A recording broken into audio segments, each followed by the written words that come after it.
Hello again. I know it's early. I'm really excited to start this fan fiction. It's called Broken Wolf. It's hang on.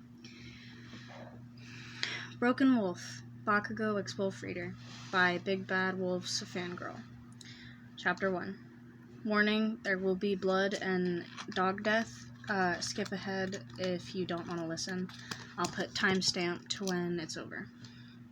The snarling was almost deafening as Wyan was forced into the small arena. She was instantly attacked by a Rottweiler. People yelled loudly for her to win, their voices mixing with her snarling and growling.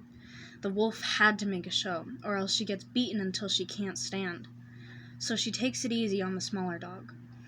It snapped and bit her front left paw, blood staining its teeth. Your name whined a little before biting the back of its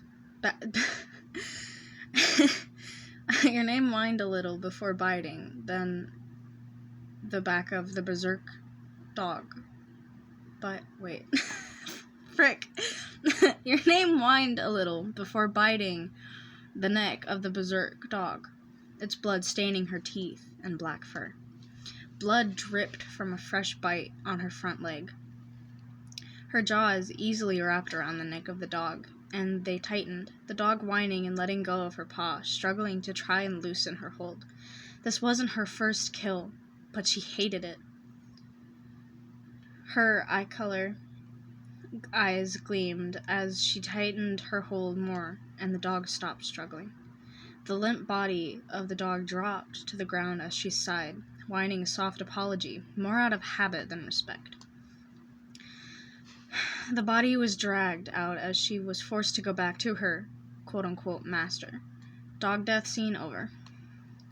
Your name was forced through 6 more fights before her wounds were cared for. She whined when her master walked into the room. His thin, greasy black hair slicked back, and his eyes glared at her. He didn't like it when she got injured, because he had to pay for it. He handed the large, burly man a small wad of cash that he pulled out of his gray, expensive suit. Your name shrank away when he came near her, shutting her eyes as he backhanded her. "What have I told you about getting hurt?" he growled, and in his hiss of a voice before he pulled out a leather muzzle. The wolf did not fight, not wanting another broken rib as he slid the muzzle. I just got a notification. As he slid the muzzle onto her ears. Her ears pinned back in pain as he intently tightened it to where it pinched and almost crushed her face. Then the all too familiar collar was locked around her neck before she was yanked roughly off the metal table that she was lying on. She was used to this. Even when she was kicked in the side for stumbling, she didn't growl or fight, knowing it would lead to a worse punishment. They left the hidden dog fight, and she was pulled roughly onto the sidewalk. This is her life. It had been for 8 years. Your name walked down the street beside her master, staying far enough away to make sure he wouldn't be able to step on her paws, but not far enough to where he would be upset. Her slight limp was noticed by some people, but they didn't do anything, thinking she would attack them because of the muzzle. They were right. For 8 years, all your name was taught was to fight and attack without question, except for her master. She suddenly felt her tail slide into her body slightly, and her muzzle shorten. Crap! It's already been 3 months? The wolf pushed her quirt, trying to make it go for a few more minutes. Her ears slid down and fur began to sink into her body. She stopped without thinking, trying to stay in her wolf form as her paws became the hands and feet. The man that held her leash tugged on it roughly and glared back at her, only for his eyes to widen in panic and rage. "You stupid mutt!" he yelled, stomping over to the half-formed wolf, who was trying hard to stay in her wolf form. He picked her up and practically threw her into the nearest alleyway, causing her to lose concentration. She shifted fully into her human form, hair flying out of her head as her black fur disappeared. She landed on a bag of trash and yelped when something sharp went up into her bare back. She only wore a ragged cloth around her chest and lower regions, her master saying she wasn't worth it. Her hair was grabbed when she was painfully pulled to be eye level with the man. Tears of pain and fear pricked her eyes as the man gripped her neck with his other hand, moving so he wouldn't be seen if someone passed. She grabbed his wrist and tried to lessen the pressure around her neck. "Are you trying to get me caught, bitch?" he hissed, grabbing tighter on her neck, and yanked her hair, pushing her harshly against the wall. "You think anyone cares for an ugly freak like you?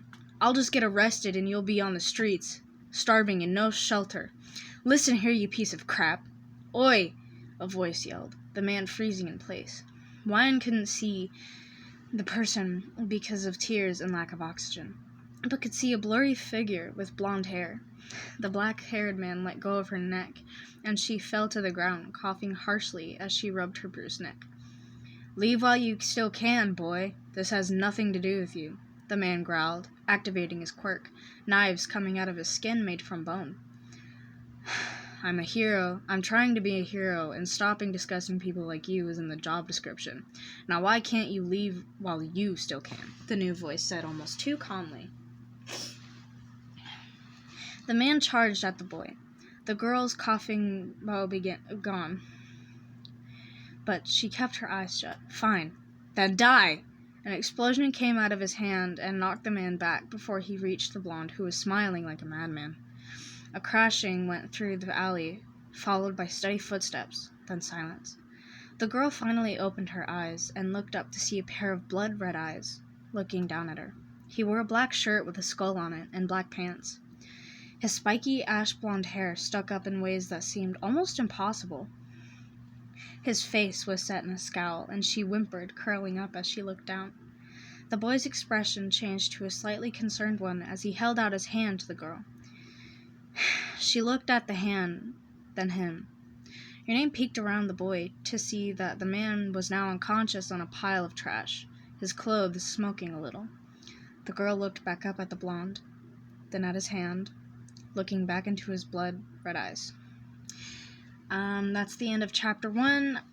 The video is a little bit long. I will go over the video and find the part where the dogfight stops. I will also leave in the title that there, I'll just say it now. I should have said it in the beginning, but this video does have mentions of abuse, actions of abuse, and like I said before, blood and dog death.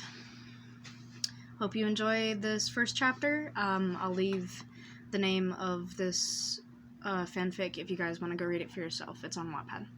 And I'll see you guys later. Bye!